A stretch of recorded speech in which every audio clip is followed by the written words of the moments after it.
Good morning. You are most welcome my YouTube channel Badlapur RP sir.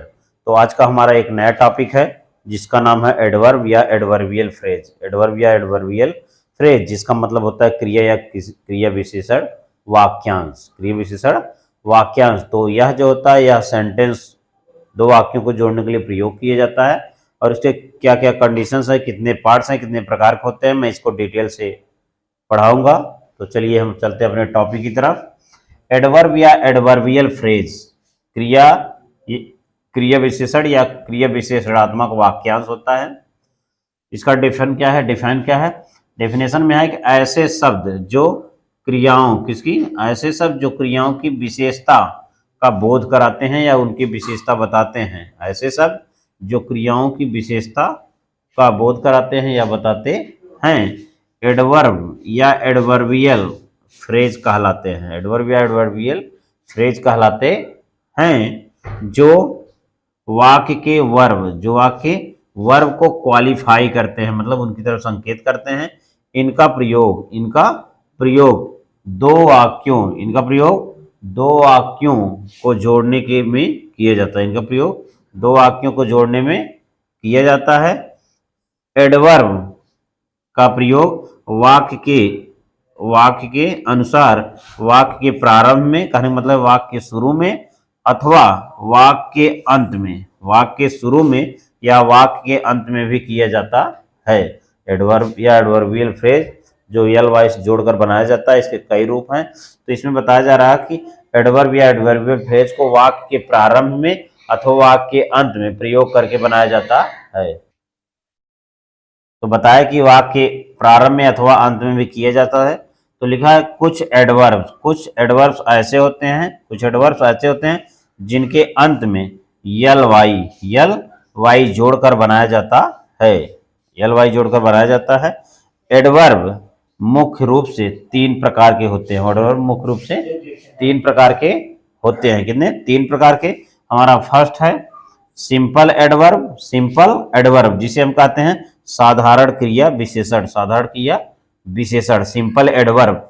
Second interrogative adverb means होता है प्रश्नवाचक क्रिया विशेषण जिसे हम कहते हैं इंट्रोगेटिव एडवर्ब। हमारा थर्ड है रिलेटिव एडवर्ब मीन्स होता है संबंधवाचक क्रिया विशेषण या संबंध सूचक क्रिया विशेषण। इस तरह हमारा ये तीन एडवर्ब है, सिंपल एडवर्ब, इंट्रोगेटिव एडवर्ब और रिलेटिव एडवर्ब। तो इनको हम डिटेल्स पढ़ेंगे, इनके पार्ट्स, जिसमें हमारा फर्स्ट पॉइंट पे आता है नंबर 1 सिंपल एडवर्ब मीन्स साधारण क्रिया विशेषण। सिंपल एडवर्ब साधारण क्रिया विशेषण। लिखा है कि यह निम्नलिखित 7 प्रकार के होते हैं। कितने? यह निम्नलिखित 7 प्रकार के होते हैं। सिंपल एडवर्ब निम्नलिखित 7 प्रकार के होते हैं, जिसमें हमारा पहला है सिंपल एडवर्ब ऑफ टाइम जिसे कहते हैं समय सूचक क्रिया विशेषण। तो हमारा दूसरा पॉइंट है हमारा सिंपल एडवर्ब ऑफ प्लेस। इसमें क्या होता है? यह स्थान सूचक क्रिया विशेषण होता है। इसमें क्या होता है? स्थान के बारे में बताता है। और तीसरा हमारा है सिंपल एडवर्ब ऑफ नंबर जिसकी मीनिंग होती है संख्यावाचक क्रिया विशेषण। इसमें क्या करता है? संख्या का प्रयोग किया जाता है जो एडवर्ब के रूप में काम करता है। हमारा 4 नंबर पे है simple adverb of manner means होता है ढंग या तरीका। इसका मीनिंग होता है रीतिवाचक क्रिया विशेषण या ढंगवाचक क्रिया विशेषण। इसमें क्या होता है कि इस चीज को करने के तरीके के बारे में बताता है। हमारा 5 नंबर पे है सिंपल एडवर्ब ऑफ डिग्री में क्या होता है? यह परिमाणवाचक क्रिया विशेषण होता है। इसमें क्या होता है? किसी चीज की अवस्था को बताता है। हमारा 6 नंबर पे है सिंपल एडवर्ब ऑफ रीजन में क्या होता है? यह कारणवाचक क्रिया विशेषण होता है। इसमें किसी चीज का रीजन बताता है अर्थात कारण को बताता है। हमारा 7 नंबर पे है सिंपल एडवर्ब ऑफ अफर्मेशन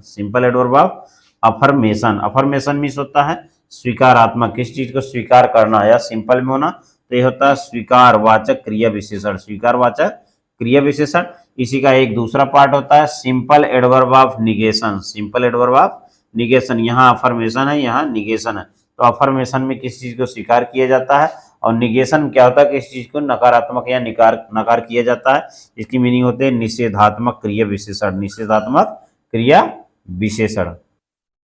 तो इस तरह हमारा ये सातों सिंपल एडवर्ब बता दिए हैं। अब हम वन बाई वन करके डिटेल के माध्यम से समझते हैं, जिसमें हमारा पहला आता है सिंपल एडवर्ब ऑफ टाइम। तो हमने पहले ही बताया सिंपल और एडवर्ब ऑफ टाइम में क्या होता है, किसी चीज को समय के बारे में बताता है। तो यहाँ बता रहा है यह समय, किसको, समय बताता है। और वेन, कब का प्रश्न करने पर प्राप्त होता है, अर्थात किसी वाक्य में जब लिखा होता है हम वेन का प्रश्न करते हैं तो हमें वो मिल जाता है। और कुछ सिंपल एडवर्ब ऑफ टाइम कुछ निम्न है, जैसे इसमें क्या होता है, जैसे now, late, daily, before, then, already, since, today, early, tomorrow. तो हमारा जैसे है टुडे, अर्ली, टुमारो, एगो, स्टरडे, आफ्टरवर्ड्स मीन्स इसके बाद, सून, ईटीसी। ये सब क्या है कि टाइम ऑफ एडवर्ब है, समय सूचक क्रिया विशेषण है। तो हम एग्जाम्पल के माध्यम समझते हैं। एग्जाम्पल फर्स्ट है जैसे ही केम लेट, ही केम लेट, वह देरी से आया, वह देरी से आया।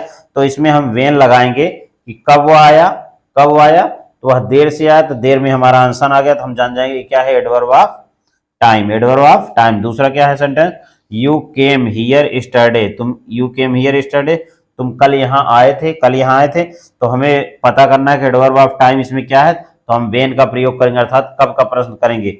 वह तुम कब यहाँ आए थे, कब यहाँ आए थे, तो आपका आंसर में आ रहा है कल। तो कल मीन्स स्टरडे, तो यहाँ पर स्टरडे आपका क्या हो गया, एडवर्ब ऑफ टाइम हो गया। हमारा दूसरा पॉइंट होता है simple adverb of place. Simple adverb of place, स्थानवाचक क्रिया विशेषण। स्थानवाचक क्रिया विशेषण यह क्या होता है, यह स्थान का बोध कराता है। और वेयर मतलब कहाँ का प्रश्न करने पर प्राप्त होता है, यह स्थान का बोध कराता है। और कहाँ, वेयर, कहाँ का प्रश्न करने पर प्राप्त होता है। तो जो आंसर में आता है वही सिंपल एडवर्ब ऑफ प्लेस होता है। तो हम चलते हैं आगे, देखते हैं हमारा एज में क्या है, स्थान के लिए। जैसे there, here, above, in, out, near, below, far, inside, within, hither, thither, inward, behind. ये सब सारे जो वर्ड हैं ये आपको स्थान के बारे में बताते हैं या प्लेस के बारे में बताते हैं। तो एग्जाम्पल देखते हैं, जैसे ही गोज देयर, यहाँ पर स्थान के बारे में है। ही गोज देयर, वह वहाँ जाता है। यहाँ स्थान के बारे में बता रहे हैं, देयर कहाँ जाता है। वेयर का प्रयोग करेंगे तो हमें पता चल जाएगा कहाँ, देयर हो गया। फिर ही केम इन, ही केम इन, वह अंदर आया। तो हम पूछ सकते हैं कहाँ आया, मीन्स अंदर आया। तो इन आपका स्थान बताता है। अगला है गो आउट, बाहर जाओ। तो यहाँ पर बताएगा कहाँ जाएं, बाहर। यहाँ पर आउट क्या हो गया, स्थान के बारे में बता रहा है। तो इस तरह हमारा सिंपल एडवर्ब ऑफ प्लेस हो गया।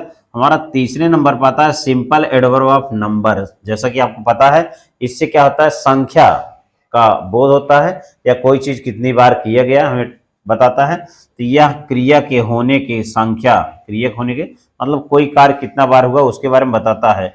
यह क्रिया के होने की संख्या बतलाता है। तथा how often, how often means होता है कितनी बार, हाउ ऑफन कितनी बार का प्रश्न करने पर प्राप्त होता है। कितनी बार, हाउ ऑफन का प्रश्न करने पर। इसमें क्या क्या वर्ड हैं देखते हैं। कुछ वर्ड्स हैं जैसे वंस एक बार, ट्वाइस दो बार, थ्राइस तीन बार, ऑलवेज हमेशा, नेवर कभी नहीं, फर्स्टली सबसे पहले, आफ्टर बाद में, सेल्डम कभी नहीं, समटाइम्स कभी कभी, ईटीसी। ये सब शब्द क्या है कि सिंपल एडवर्ब ऑफ नंबर है।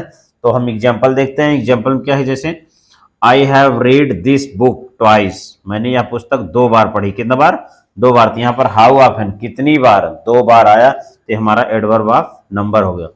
अगला है हमारा I will again come here, I will again come here, मैं यहाँ पुनः आऊंगा या फिर आऊंगा, अगेन। तो अगेन यहाँ पर पूछ रहा है कि कब आएंगे, तो अगेन पुनः आएंगे। तो इस तरह हमारा ये एडवर्ब ऑफ नंबर हो गया। हमारा 4 पॉइंट है simple adverb of manner. Simple adverb of manner, तो यह है सिंपल एडवर्ब ऑफ मैनर।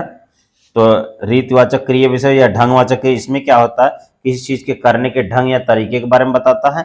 इसके द्वारा किसी के कार्य करने का ढंग पता होता है। तथा हाउ, हाउ मीन्स कैसे या किस प्रकार, कैसे या किस प्रकार का लगाकर प्रश्न किया जाता है। और ऐसे शब्दों में यल वाई जोड़कर बनाया जाता है। कहने मतलब जो एडवर्ब होते हैं उसमें यल वाई जोड़कर बनाया जाता है। जैसे कुछ वर्ड्स हैं, जैसे स्लोली यल वाई हो गया, बैडली, अनलकली, ओबीडियंटली, क्लियरली, दस, वेल, इल, क्विकली, ये सब क्या है? एडवर्ब ऑफ मैनर है, एडवर्ब ऑफ मैनर। एग्जाम्पल देखते हैं, जैसे लिखा है the train was running fastly, the train was running fastly, तो ट्रेन क्या है? तेज चल रही थी। तो अब यहाँ पर से पूछ सकते हैं कि हाउ, कैसे चल रही थी। यहाँ पर हाउ का प्रश्न लगा, कैसे चल रही थी, तो फास्टली तेज चल रही थी, हमारा एडवर्ब ऑफ मैनर हो गया।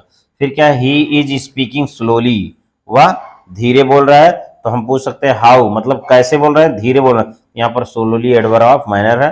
हमारा एग्जाम्पल तीसरा है the boy sang the song sweetly, the boy sang the song sweetly, मतलब लड़के ने मधुरता से गीत गाया। कैसे गाया? स्वीटली, मधुरता से। तो इस तरह हमारा ये सिंपल एडवर्ब ऑफ मैनर हो गया। तो हम चलते हैं अपने नेक्स्ट पॉइंट तरफ। हमारा पॉइंट नंबर 5 है। इस 5th नंबर पे है simple adverb of degree, simple adverb of degree. तो सिंपल एडवर्ब ऑफ डिग्री जो होता है, या क्या परिणामवाचक, क्या है? परिमाणवाचक क्रिया विशेषण होता है। परिमाणवाचक क्रिया विशेषण का मतलब इसमें क्या होता है? किसी चीज के परिमाण के बारे में बताता है। इसमें बताया है कि क्रिया विशेषण, तो इसमें क्या है? इसके द्वारा, अर्थात एडवर्ब ऑफ डिग्री के द्वारा क्या होता है? परिमाण, क्या है? परिमाण या मात्रा का भाव प्रकट होता है। परिमाण या मात्रा का भाव प्रकट होता है। तथा हाउ मच, तथा हाउ मच मीन्स कितना, कितना मतलब मात्रा के भाव में होता है।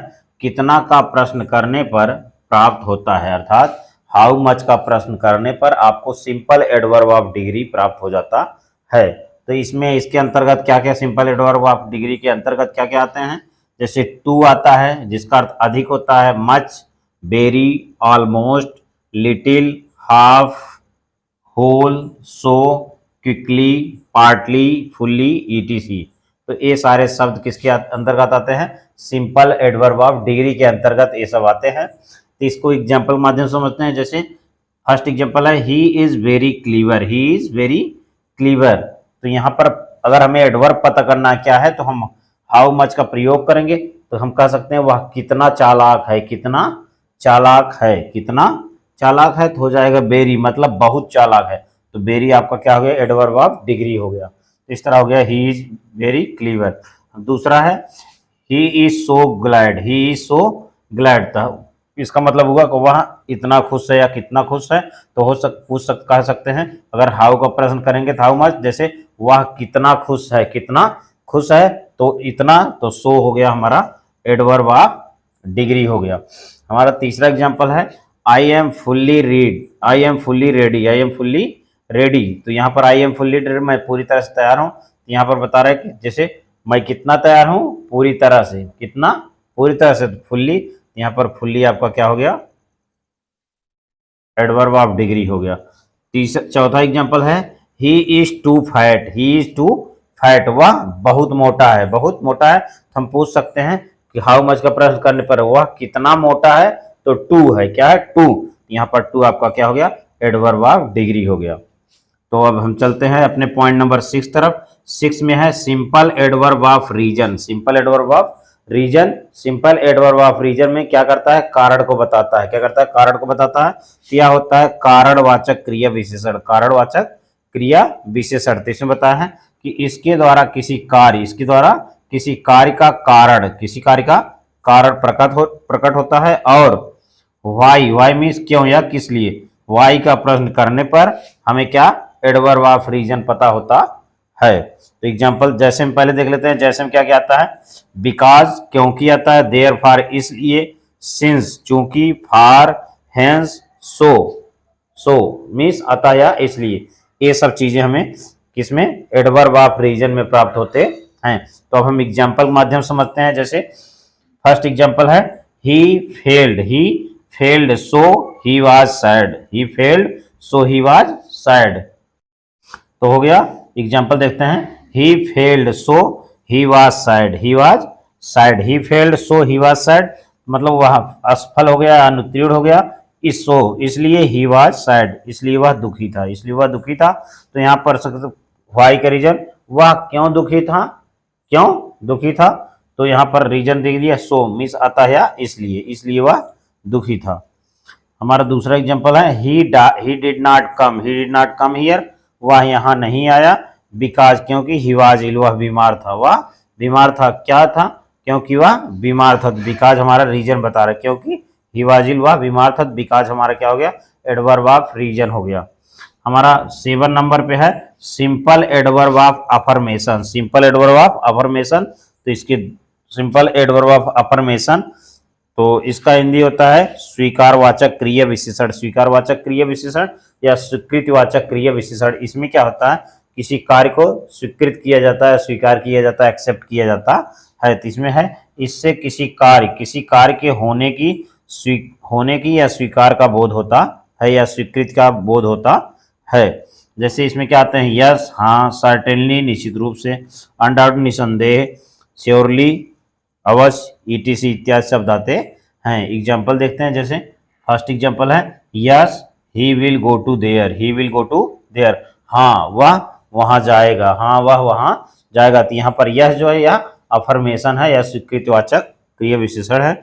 दूसरा है आई शैल सर्टेनली बीट हिम, आई शैल सर्टेनली बीट हिम, मैं उसे अवश्य मारूंगा, मैं उसे अवश्य मारूंगा। तो यहाँ पर सर्टेनली क्या है, स्वीकारवाचक क्रिया विशेषण है, तो सर्टेनली हो गया एडवर्ब ऑफ अफर्मेशन।